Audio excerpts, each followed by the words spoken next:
दिल्ली में पॉल्यूशन की सिचुएशन बद से बदतर होती चली जा रही है एंड रीसेंट न्यूज के हिसाब से आपको दिखाना चाहूंगा AQI 600 के आसपास पहुंच चुका है। ग्राफ 4 यहां पर इंप्लीमेंट हो चुका है एंड ये सब सिचुएशन तब है जब पॉल्यूशन मॉनिटरिंग सिस्टम के आसपास पानी छिड़का जा रहा है, गंगा जल का छिड़काव किया जा रहा है, उसके बाद भी इतना पॉल्यूशन देखने को मिल रहा है। अब पहले ये प्लान था इन लोगों का कि पॉल्यूशन होगा, हम पंजाब को ब्लेम कर देंगे, पराली जल रही है, धुआं यहां पर आ रहा है, यो हम तो बहुत कूल बन के निकल जाएंगे। लेकिन वो प्लान भी पूरी तरीके से फ्लॉप शो यहां पर हो चुका है। और आपको दिखाना चाहूंगा पंजाब में जो फार्म फायर्स हैं उसमें 92 से 95% का डिप यहां पर देखने को मिला है। अरे जब पंजाब के फार्म फायर्स में पराली के धुएं में 92 से 95% का डिप यहां पर देखने को मिल रहा है, तो दिल्ली के पॉल्यूशन में 95% का डिप क्यों नहीं है? कौन छोड़ रहा है इतना सारा पॉल्यूशन? रेखा जी, कांग्रेस के लोग या फिर आम आदमी पार्टी के लोग? सिचुएशन इतनी ज्यादा इंटेंस इस टाइम पर हो चुकी है कि सुप्रीम कोर्ट ने इंटरवीन कर दिया है। अरे सर, बहुत जल्दी इंटरवीन नहीं कर दिया आपने? 3-4 महीने और रुकते तो ये सिचुएशन अपने आप सॉल्व हो ही जाती। हमारे फेफड़े उसका क्या है, वो मरते रहते हैं यहाँ पे। सुप्रीम कोर्ट ने यहाँ पर इंटरवीन करके ये बोला है कि दिल्ली सरकार जवाब दे, जो AQI मॉनिटरिंग सिस्टम है इसके आसपास जो पानी छिड़का जा रहा है उसके ऊपर जवाब मांगा गया है दिल्ली सरकार से। 3 हफ्ते पहले ये मैटर फुल ऑन ट्रेंड कर रहा था और ऐसा नहीं कि सिर्फ लोग बोल रहे थे, इसकी वीडियो सामने आ रही थी कि पानी छिड़का जा रहा था। उस टाइम पर सुप्रीम कोर्ट को इसके अंदर इंटरवीन करना चाहिए था, जवाब मांगना चाहिए था और अभी तक तो कार्रवाई हो जानी चाहिए थी। अभी जवाब मांगा जा रहा है, कार्रवाई कब होगी? जब पॉल्यूशन से हमारे फेफड़े दम तोड़ देंगे तब। अब पंजाब से धुआं आ नहीं रहा है एंड दिल्ली के जो LG हैं वो जनवरी में उन्होंने ये बता दिया था कि अगर दिल्ली सरकार चाहे तो 75% पॉल्यूशन को कम कर सकती है अगर उसके अंदर विल पावर हो तो। अब ये सब बातें सुनने के बाद किसी भी सरकार को वॉर फ्रंट पे काम करना चाहिए पॉल्यूशन को कम करने के लिए, क्योंकि पूरा वर्ल्ड देख रहा है दिल्ली इंडिया की नेशनल कैपिटल है और नेशनल कैपिटल में पॉल्यूशन की प्रॉब्लम है एंड उसको सरकार एड्रेस ही नहीं कर रही। सरकार क्या कर रही है उसका सॉल्यूशन निकालने के लिए? मेट्रो स्टेशंस के नाम बदल रही है। अब मेट्रो स्टेशंस के नाम बदल के पॉल्यूशन कैसे कम हो जाएगा? ये रिसेंटली अनाउंसमेंट करेंगे कि दिल्ली में 3 मेट्रो स्टेशन के नाम बदल दिए गए हैं एंड बस अब टेंशन लेने की जरूरत नहीं ब्रो। मैं बता रहा हूं ना यार तुम्हारे को, मेट्रो स्टेशन का नाम बदलने से पॉल्यूशन कम होता है, मैंने देखा है अपनी आंखों से। रेखा गुप्ता जी से मैं थोड़ा सा नाराज हूं। रेखा गुप्ता को यहाँ पर मेट्रो स्टेशन का नाम नहीं बदलना चाहिए था, उनको पॉल्यूशन का नाम बदल देना चाहिए था। उनको पॉल्यूशन का नाम चेंज करके यहाँ पर क्लीन एयर रखना चाहिए था। अगले 5 साल की सारी प्रॉब्लम ही खत्म हो जाती। एंड कहां से कहां आ गए बीजेपी के लोग? दिल्ली का नाम चेंज किया जा रहा था, दिल्ली को इंद्रप्रस्थ करने की बातें यहां पर करी जा रही थी। इंद्रप्रस्थ छोड़ो, यहां पर इंद्रप्रस्थ स्टेशन का नाम चेंज कर दिया इन्होंने। देखिए, जनता के सुझाव, जनप्रतिनिधियों के निवेदन के साथ में जहां जहां हमें लगा कि उचित कार्रवाई करनी चाहिए, उससे सीधा सीधा जन सुविधाएं जुड़ी है ताकि किसी भी मेट्रो स्टेशन का नाम लोगों को पहचान बने, लोगों को सुविधा हो वहां जाने में, आने में, उतरने में, चढ़ने में। उसके कारण से जहां जहां हमारा जो एजेंडा में सुझाव लगे उनको हमने नियमित किया है। तो अभी कुछ सुझाव पारित कर दिए गए हैं और आने वाले समय में हो सकता है और भी विषयों पे काम हो। वाह, तालियां हो जाए। मेट्रो स्टेशन का नाम चेंज करने से मेट्रो स्टेशन की पहचान बन जाएगी, मेट्रो स्टेशन की सुविधाएं कैसे अच्छी हो जाएगी मेट्रो स्टेशन का नाम बदलने से।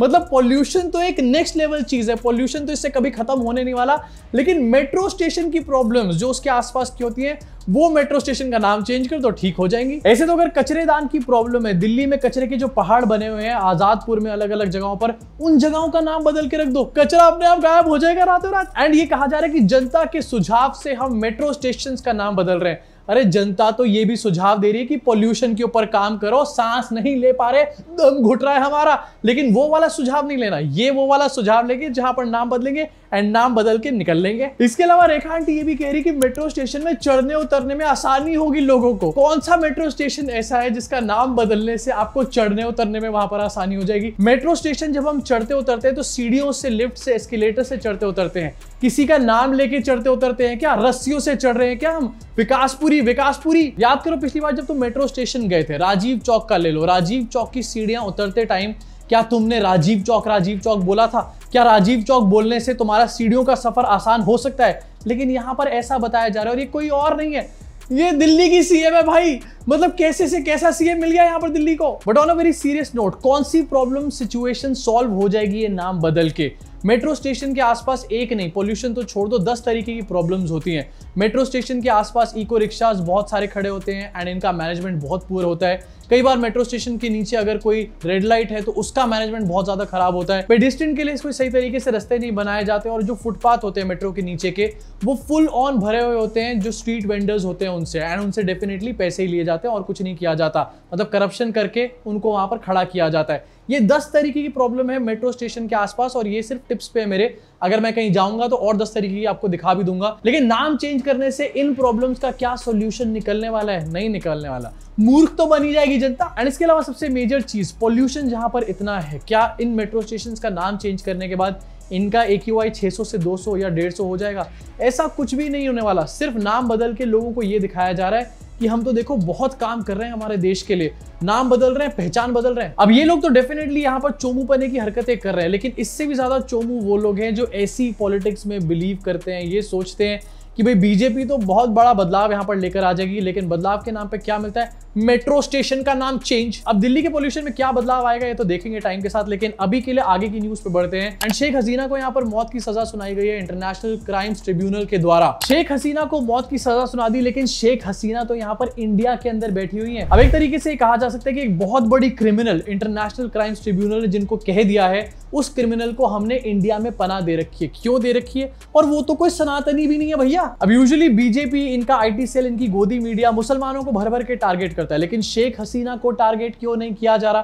क्योंकि मोदी जी ने शेख हसीना को इंडिया में पनाह दे रखी है। अब ये जो सजा सुनाई गई है, ये स्टूडेंट अपराइजिंग जो हुआ था जुलाई अगस्त 2024 में, उसमें हिंसा और किलिंग को लेकर के सुनाई गई है। शेख हसीना ने दिल्ली में बैठे हुए कहा है कि ये जो फैसला सुनाया गया ये पॉलिटिकल है और बायस इसको बताने का काम किया है। शेख हसीना बांग्लादेश से दिल्ली में क्या आई, एकदम से मोदी जी के असर आने शुरू हो गए यहाँ पे। अब कानून के हिसाब से यहाँ पर शेख हसीना 30 दिन के अंदर इसको चैलेंज कर सकती है, दोबारा रीअपील यहाँ पर कर सकती है। एंड रीअपील में यहाँ पर ये डिसीजन भी चेंज हो सकता है अगर कोई नया प्रूफ निकल के सामने आ गया। अगर ऐसा नहीं हुआ तो ये डिसीजन सेम ही यहाँ पर रहने वाला है। इसके अलावा जो वहां के प्रेसिडेंट है वो भी इस डिसीजन को टर्न कर सकते हैं, उनके पास इस तरीके की पावर होती है वहां के कॉन्स्टिट्यूशन के हिसाब से। बट प्रेशर इस टाइम पर इंडिया के ऊपर है। क्या इंडिया शेख हसीना को एक्स्ट्राडाइट करेगा बांग्लादेश? क्योंकि अब शेख हसीना वहां के हिसाब से एक बहुत बड़ी क्रिमिनल है जिनको मौत की सजा सुनाई जा चुकी है। हमारे पास अपनी 10 तरीके की प्रॉब्लम है, हम दूसरों की प्रॉब्लम को क्यों ढो रहे हैं यहाँ पे? एंड इसके अलावा जब भी चुनाव आते हैं तो बीजेपी यहाँ पर बात करती है कि बांग्लादेश से घुसपैठ हो रही है इंडिया में। अरे असली घुसपैठिया तो यहाँ पर मोदी जी ने बिठवा रखा है, उसको तो वापस भेज दो। इस डिसीजन के बाद इंडियन गवर्नमेंट के ऊपर एक इंटरनेशनल प्रेशर डेफिनेटली आएगा एंड इसमें हो सकता है अमेरिका भी इंटरवीन करे। अब अमेरिका के इंटरवीन करते ही कैसे ट्रम्प सर यहाँ पर शुरू हो जाता है ये तो आपको अच्छे तरीके से पता है, लेकिन अभी के लिए क्या है इंडिया का रिप्लाई ये भी देख लो। India has noted the verdict announced by International Crimes Tribunal of Bangladesh concerning former Prime Minister Sheikh Hasina. As a close neighbor, India remains committed to the best interest of the people of Bangladesh, including in peace, democracy, inclusion and stability in the country. We will always engage constructively with all stakeholders to do that. अरे ये बताओ अपने statement में कि हसीना को वापस भेजोगे या फिर हसीना यहीं रहने वाली है? अब इतने इंपॉर्टेंट मैटर यहाँ पर चल रहे हैं, लेकिन बीजेपी इनके बारे में बात नहीं कर रही। बीजेपी बात कर रही है राहुल गांधी के बारे में, क्योंकि भैया और कुछ नहीं है ना वोट्स के लिए इनके पास। तो बिहार में हार के बाद अब ये बताया जा रहा है कि राहुल गांधी के पास क्या क्या ऑल्टरनेट करियर हो सकते हैं। बीजेपी ट्वीट करके बता रही है, list of career paths for Rahul Gandhi might actually S because clearly the current one isn't working. Rahul Gandhi क्या क्या कर सकते हैं? राहुल गांधी ट्रैवल ब्लॉगर बन सकते हैं, Rahul Gandhi stand up comedian बन सकते हैं, जलेबी सेलर बन सकते हैं, फिक्शन राइटर बन सकते हैं। कितनी बड़ी आयरनी की यहाँ पर बात है। देश की सरकार में जो लोग बैठे हुए हैं उनको देश की युवा को जॉब्स कैसे मिले या फिर उनका करियर कैसे सेट हो इसकी टेंशन नहीं है, इनको लीडर ऑफ अपोजिशन के करियर की यहाँ पर पड़ी हुई है। अब मैं तालियां बजाना चाहता हूँ, मुझे काफी अच्छी क्रिएटिविटी लगी है यहाँ पर बीजेपी की कि उन्होंने इतना काम किया है। मतलब AI का यूज किया होगा यहाँ पे, लेकिन फिर भी कुछ तो अपने घुटनों का भी यूज किया होगा। लेकिन मैं ये पूछना चाहता हूँ कि अगर मोदी जी का ये करियर नहीं हुआ तो मोदी जी कौन सा करियर लेंगे? नाली में से गैस शक करने वाला। इसी के साथ आगे बढ़ना चाहता हूँ, रिकॉर्ड ट्रेंडिंग वीडियो के बारे में बात करना चाहता हूँ। छुप गई ये वीडियो कहीं हमसे। नितिन गडकरी का एक पॉडकास्ट हुआ और नितिन गडकरी उस पॉडकास्ट में कुछ ज्यादा ही कैजुअल हो गए। ब्रो बिल्कुल भी हेजिटेट नहीं कर रहे यहाँ पर। सुसु पॉटी टॉक शुरू हो गई पॉडकास्ट के अंदर। जैसे एयरपोर्ट पे उतरा और गाड़ी में बैठा तो मुझे लगा कि लैट्रिन तो बोला चलो पहुंचेंगे तो जाएंगे। तो मेरे को बहुत प्रेशर आया, तो मैं राह ही देख रहा था कि कब आता सावंतवाड़ी। सावंतवाड़ी आया तो पहले वो सलामी सैल्यूट पुलिस वाले वगैरह सब खड़े थे, पर मेरा ध्यान कहीं नहीं कब लैट्रिन जाता है। उतने में मैंने सलामी लेके पोर्ट पकड़ के सीट पकड़ते हुए मैं गया लैट्रिन में और गया और नीचे बैठ गया तो जो प्लास्टिक के ऊपर रखी ना लैट्रिन उसको ऑयल पेंट लगा, मैं चिपक गया उस पर।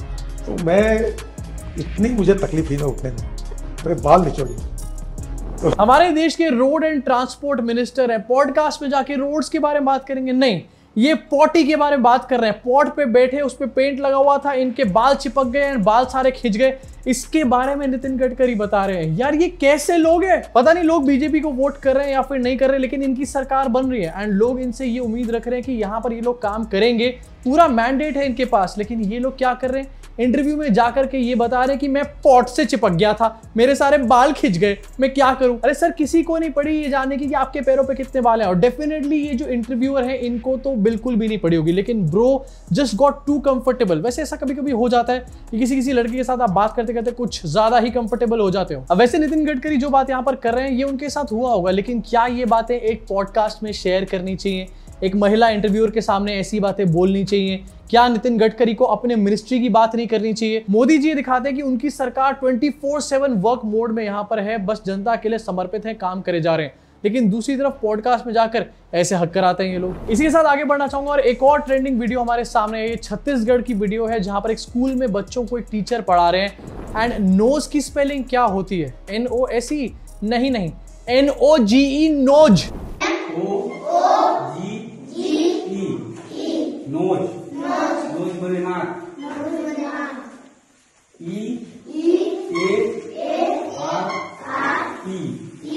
ईयर बने कान। आई बने आँख। देखो ये प्रॉब्लम्स होती है नेम चेंजिंग पॉलिटिक्स के बाद। तुम नाम बदलते रह जाते हो लेकिन एक्चुअल इंफ्रास्ट्रक्चर कभी भी नहीं बदलता। छत्तीसगढ़ का जो टीचर है इसको सस्पेंड तो इस टाइम पर किया जा चुका है, लेकिन इसने कितने बच्चों को ये चीज पढ़ा दी होगी? इनफैक्ट ये जो बच्चे पढ़ रहे हैं काफी सारे के दिमाग में ये हो सकता है स्पेलिंग्स बैठ चुकी है इस टाइम पर, एंड जब उन बच्चों को सही स्पेलिंग सिखाई जाएंगी तो वो ऑलरेडी यहाँ पर कंफ्यूज हो जाएंगे। और ये सिर्फ एक वीडियो सामने आया इसलिए हमारे को पता चल गया है। देश में पता नहीं ऐसे कितने सारे टीचर्स होंगे जो इसी तरीके से नोज, ईयर और आइस पढ़ाने का काम कर रहे होंगे, एंड उसके बारे में हम यहाँ पर बात नहीं कर रहे क्योंकि हमारे को फुर्सत नहीं है नेम चेंज करने से। अब हो सकता है ऐसे टीचर्स अलीनगर में भी हो, लेकिन उनके बारे में कोई बात ही नहीं करेगा क्योंकि मैथिली ठाकुर यहाँ पर आएंगी, नेम चेंज करेंगे अलीनगर का, एंड उसके बाद सारे के सारे लोग बोलेंगे देखो नाम तो बदल गया, काफी अच्छा काम कर दिया। लेकिन क्या नाम बदलने से उस जगह की रियलिटी, उस जगह की सिचुएशन, उसकी प्रॉब्लम्स, उसके चैलेंजेस या फिर जो बहुत सारे रियल इश्यूज होते हैं उस जगह पर वो सारे के सारे सॉल्व हो जाते हैं? ऐसा कुछ भी नहीं होता। हम वहीं के वहीं रहते हैं, बस दिमाग में ठूस दिया जाता है कि नाम बदल गया, समय बदल गया। आप एक सिंपल से एग्जांपल के साथ इसको यहाँ पर समझ सकते हो। आप एक गाड़ी यूज कर रहे हो पिछले 10 साल से, वो गाड़ी पूरी तरीके से खटारा हो चुकी है। अब आपकी गाड़ी इतनी खटारा हो गई कि या तो आपको गाड़ी ठीक करानी पड़ेगी या फिर गाड़ी चेंज करनी पड़ेगी। आपके पास अभी है मारुति ऑल्टो, लेकिन अगर आप इस गाड़ी का नाम ऑल्टो से बदल के मर्सिडीज रख दोगे तो क्या ऑल्टो की प्रॉब्लम सॉल्व हो जाएंगी? नहीं, ऑल्टो की प्रॉब्लम्स वैसी की वैसी रहने वाली हैं। सिर्फ यहाँ पर नाम बदलेगा। हो सकता है करोल बाग से आप यहाँ पर जाके एक लोगो भी उसके अंदर लगवा लो, लेकिन एक्चुअल प्रॉब्लम कभी भी नहीं बदलने वाली। अब ये वो प्रॉब्लम्स है जो हमारे को दिखाई देती हैं, जो आगे चल के हमारी लाइफ को अफेक्ट करती हैं, जो हमारे बच्चों के फ्यूचर को अफेक्ट कर रही हैं। ऐसे टीचर्स या फिर पॉल्यूशन की वजह से नाम बदल देना यहाँ पर। लेकिन कुछ प्रॉब्लम्स ऐसी भी हैं जो हमारी सोसाइटी के अंदर है, लेकिन इनके बारे में कोई बात नहीं कर रहा। एंड उनमें से एक बहुत बड़ी प्रॉब्लम है सिविक सेंस की प्रॉब्लम। इसी सिविक सेंस की प्रॉब्लम से रिलेटेड एक वीडियो सोशल मीडिया पे रिसेंटली काफी ज्यादा वायरल हो रहा था। एकॉन का कॉन्सर्ट था। कौन है एकॉन? एकॉन वो सिंगर है जिन्होंने गाना गाया था यू बी माय छमक छल्लो, अब आपको याद आ गया होगा। एंड एकॉन का कॉन्सर्ट हुआ बेंगलुरु में। वहां पर लोग उनको देखने के लिए पहुंचे, लेकिन जब वो स्टेज पे गाना गा रहे थे तो लोगों ने उनकी पैंट खींचनी शुरू कर दी। अरे भैया, एक कौन फैंस है जो अपने एकॉन की पैंट खींच रहे हैं?